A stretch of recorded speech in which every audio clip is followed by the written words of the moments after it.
नमस्कार दोस्तों, एक बार पुनः फिर से स्वागत है आपका आपके अपने चैनल ह्यूमन क्रिएटर पर। तो जैसा कि आप सभी जानते हैं, ह्यूमन क्रिएटर आप सबों के लिए regular current affair daily GK GS के साथ जोड़ते हुए ला रहा है। तो दोस्तों, उम्मीद है आप सभी अच्छे होंगे और ह्यूमन क्रिएटर के द्वारा प्रस्तुत की जा रही इस सीरीज का बहुत ही आनंद से अध्ययन कर रहे होंगे। चलिए बढ़ते हैं और देखते हैं 9 फरवरी के करंट अफेयर को। देखते हैं 9 फरवरी के करंट अफेयर को। केंद्रीय मंत्री गिरिराज सिंह जो मत्स्य पालन के मंत्री हैं ने किस राज्य में मत्स्य पालन करने हेतु 400 करोड़ रुपए निवेश करने की घोषणा की है। कितना? 400 रुपये निवेश करने की घोषणा की है। ऑप्शन है आपके सामने गोवा, केरल, आंध्र प्रदेश, उड़ीसा। क्या क्या ऑप्शन है? गोवा, केरल, आंध्र प्रदेश, उड़ीसा। तो इसका राइट आंसर होगा गोवा। क्या होगा इसका राइट आंसर? गोवा होगा। गोवा की राजधानी पणजी है। कहाँ पे है? गोवा की राजधानी पणजी है। और बताते चलें, यहाँ पर निवास करने वाले 90% कितना? 90% लोग मत्स्य पालन से जुड़े हुए हैं। क्योंकि आप सभी जानते होंगे गोवा कौन सा है?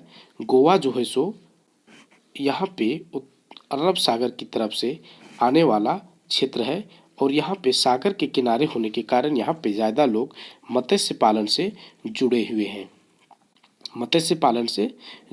हैं। तो गोवा की राजधानी हमने बताया कहाँ पे? पणजी है। यहाँ के गवर्नर फिलहाल भगत सिंह कोश्यारी हैं। गवर्नर बोले तो राज्यपाल भगत सिंह कोश्यारी। कौन है? भगत सिंह कोश्यारी है। और मुख्यमंत्री की बात करें तो मुख्यमंत्री हैं डॉक्टर प्रमोद सावंत। कौन है? डॉक्टर प्रमोद सावंत मुख्यमंत्री हैं, डॉक्टर प्रमोद सावंत। और बात करें यहाँ पर जिलों की संख्या, तो जिलों की संख्या मात्र 2 है जो उत्तरी और दक्षिणी के तौर पर विभाजित हैं। किस तौर पर है? उत्तरी और दक्षिणी के तौर पर विभाजित हैं। बात करें यहाँ पर यदि हम इसकी राजभाषा की, अक्सर पूछ लिया जाता है इसकी राजभाषा को, इसलिए कुछ याद रखें या ना रखें, आप गोवा के राज्य भाषा को जरूर याद रखें। तो गोवा की राज्य भाषा कौन सी है? तो कोंकणी है। कौन सी है? कोंकणी है। दोस्तों, इस चीज़ को आप कॉपी में जरूर नोट कीजिएगा कि गोवा की राज्य भाषा कोंकणी है। बताते चलें, क्षेत्रफल की दृष्टि से ये भारत का सबसे छोटा राज्य है। कौन सा राज्य है? भारत का सबसे छोटा राज्य है। इसकी यदि वही क्षेत्रफल की हम लोग बात करें कि यदि छोटा राज्य है तो इसकी क्षेत्रफल कितना है? तो क्षेत्रफल 3702 वर्ग किलोमीटर है। कितना है? 3702 वर्ग किलोमीटर। और बताना चाहूँगा कि इसकी 19 दिसंबर कब? 1961 को इसे पुर्तगालियों ने अपने अधीनता से स्वतंत्र किया था। यहाँ पर हम लोग बात करें पुर्तगाली का, तो पुर्तगाली हम लोग जानते हैं भारत में सबसे पहले आने वाले यूरोपीय व्यवसायियों में थे या यूरोपीय व्यापारियों में थे। हमने इसके व्यापारियों के आने के क्रम का आपको एक ट्रिक भी बताया था। क्या था? पीडीईएफ। तो पीडीएफ से आप व्यापारियों के क्रम को यदि याद रखे होंगे तो आपको आज ये स्पष्ट पता चल रहा होगा कि सबसे पहले कौन आए थे? तो पुर्तगाली आए थे। और यदि स्वतंत्रता के बाद भारत से कोई गए तो कौन गए? पुर्तगाली गए। और पुर्तगालियों ने ही कब? 19 दिसंबर 1961 को, कब? 1961 को भारत को जो है सो भारत में यहाँ से वो प्रस्थान किए और गोवा को स्वतंत्र किए, गोवा को स्वतंत्र किए। हालांकि गोवा स्वतंत्र होने के बाद भारत में राज्य के तौर पर शामिल तो कर लिया गया, मगर कौन से राज्य में? तो केंद्र शासित राज्य में। कौन से राज्य में? केंद्र शासित राज्य में। और हम लोग देखते हैं 30 मई 1987 तक, कब? 30 मई 1987 तक जो है सो गोवा दमन और दीव के अधीन केंद्र शासित प्रदेश के तौर पर रहा। उसके बाद ही से 30 मई 1987 के बाद इसको जो है सो भारत में पूर्ण राज्य का दर्जा दे दिया गया।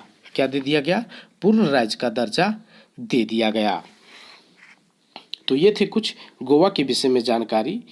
और चलिए बढ़ते हैं आगे। जमीन की धोखाधड़ी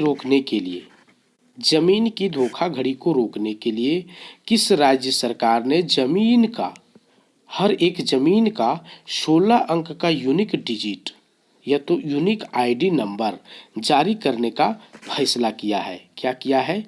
जमीन की धोखाधड़ी को रोकने के लिए 16 अंक के यूनिक डिजिट नंबर जारी करने का फैसला किया है। ऑप्शन है आपके सामने, उत्तराखंड, बिहार, मध्य प्रदेश और उत्तर प्रदेश। क्या है? उत्तर प्रदेश, बिहार, मध्य प्रदेश और उत्तर प्रदेश और उत्तराखंड भी है ऑप्शन में। ऑप्शन में है उत्तराखंड, बिहार, मध्य प्रदेश और उत्तर प्रदेश। तो इसका राइट आंसर होगा उत्तर प्रदेश। क्या होगा? उत्तर प्रदेश। बात करें उत्तर प्रदेश की, तो उत्तर प्रदेश की राजधानी कहाँ है? लखनऊ है, आप सभी जानते होंगे। मगर आप ये नहीं जानते होंगे कि इसकी न्यायिक राजधानी कहाँ है। यदि जानते होंगे तो बहुत अच्छी बात है, अगर नहीं जानते हैं तो इस बात को नोट कर लें। इसकी न्यायिक राजधानी कहाँ है? प्रयागराज है। कहाँ है? प्रयागराज है। तो इस बात को यदि आप आज नया सुन रहे हैं तो जरूर कॉपी में अपना नोट करें, और नोट ही नहीं करें, अपने दिमाग में भी उसे रखें। और यहाँ के राज्यपाल, यदि हम लोग दोस्तों राज्यपाल की बात करें कहाँ के? उत्तर प्रदेश के, तो उत्तर प्रदेश के राज्यपाल कौन है? आनंदीबेन पटेल। कौन है? आनंदीबेन पटेल। तो इसे भी याद रखें। मुख्यमंत्री तो आप सभी जानते होंगे, क्यों नहीं? हमें तो लगता है हर कोई जानता होगा। तो मुख्यमंत्री कौन है? योगी आदित्यनाथ। कौन है? योगी आदित्यनाथ। बात करें तो उत्तर प्रदेश भारत की सबसे सर्वाधिक जनसंख्या वाली राज्य है। इतना ही नहीं, एक फैक्ट मैं बताना चाहूँगा कि उत्तर प्रदेश की जो जनसंख्या है वो ब्राज़ील के बराबर है। कितनी है? ब्राज़ील के लगभग बराबर है। तो आप समझ रहे होंगे। और जनसंख्या, यदि हम लोग जनसंख्या की बात करें तो कितना है? 20 करोड़ के आसपास है। कितना है? 20 करोड़ के आसपास है। तो समझ रहे होंगे 20 करोड़ के आसपास की जनसंख्या उत्तर प्रदेश की है। क्षेत्रफल की बात करें तो ये क्षेत्रफल में भारत का दूसरा सबसे बड़ा राज्य है। पहले स्थान पर कौन है? राजस्थान है। और दूसरे स्थान पर कौन है? उत्तर प्रदेश है। इससे पहले यानी कि राजस्थान जब पहले स्थान पर नहीं था, उससे भी पहले मध्य प्रदेश का जो क्षेत्रफल सबसे ज़्यादा हुआ करता था। पर जब से वहाँ से छत्तीसगढ़, जब से बना क्या? छत्तीसगढ़ कट करके, तब से वो जो है सो पहले स्थान में नहीं रहा। वो पहले स्थान में आ गया कौन? राजस्थान। और दूसरे स्थान में चला गया कौन? यहाँ पे उत्तर प्रदेश, और मध्य प्रदेश आगे चला गया।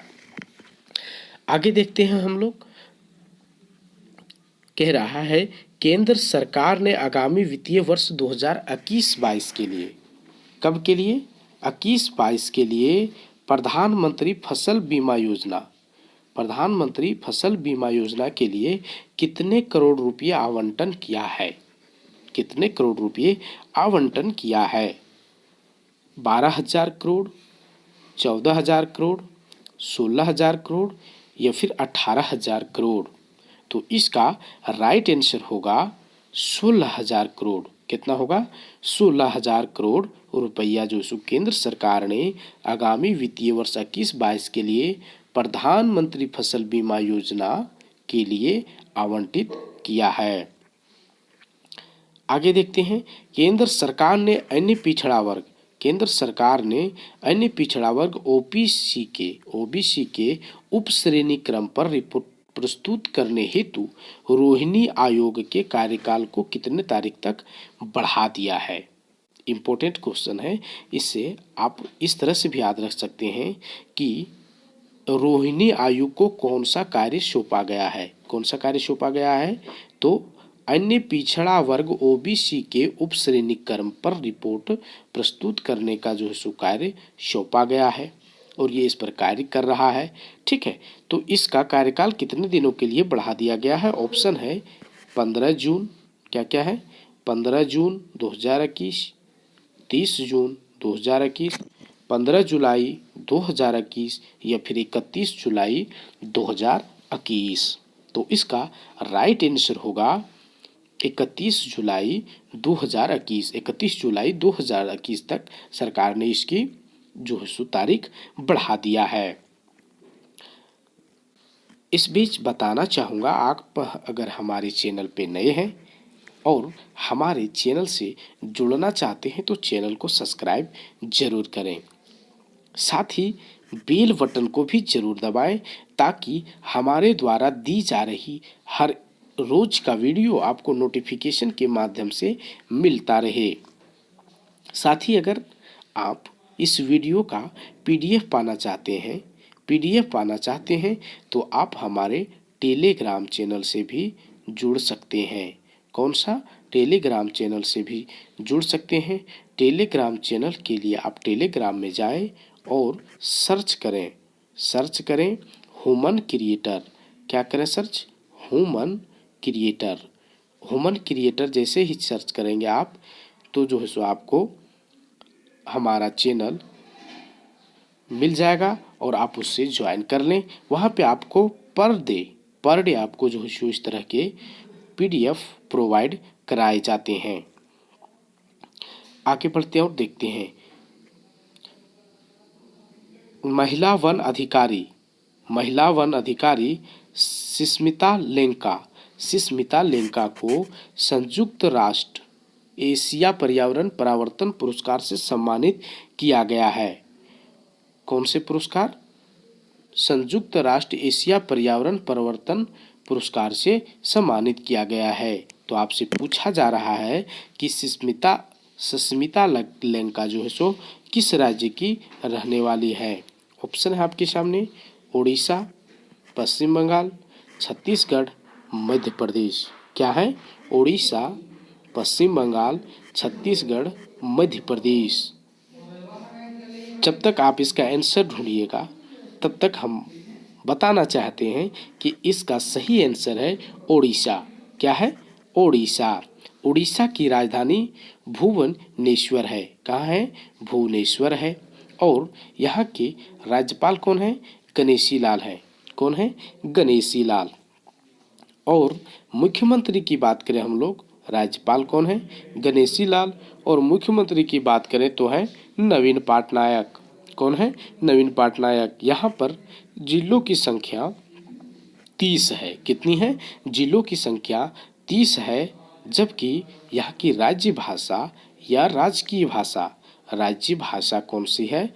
तो राज्य भाषा है ओडिया। क्या है?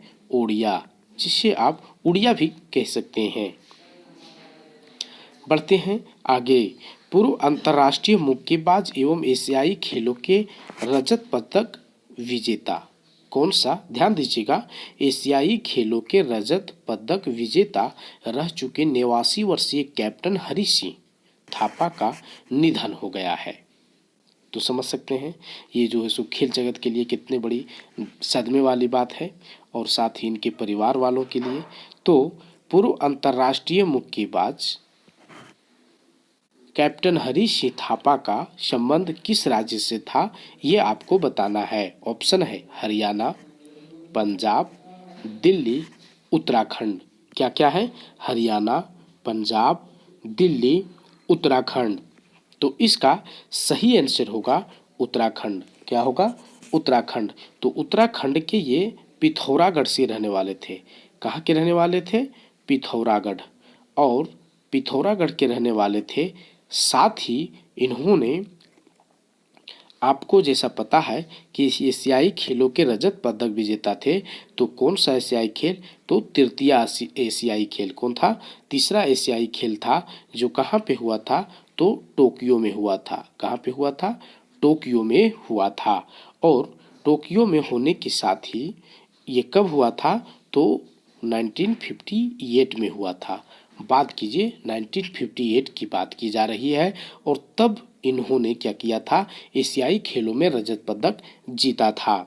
तो 1958 में इन्होंने टोक्यो के तीसरे एशियाई खेल में रजत पदक जीता था। बताते चलें 2013 में उत्तराखंड सरकार ने इनको द्रोणाचार्य अवार्ड से सम्मानित किया। कब, 2013 में द्रोणाचार्य अवार्ड से सम्मानित किया। जबकि देवभूमि उत्तराखंड अवार्ड भी इनके नाम किया गया है। देवभूमि उत्तराखंड अवार्ड भी इन्होंने पाया है। चलिए बढ़ते हैं आगे। विश्व व्यापार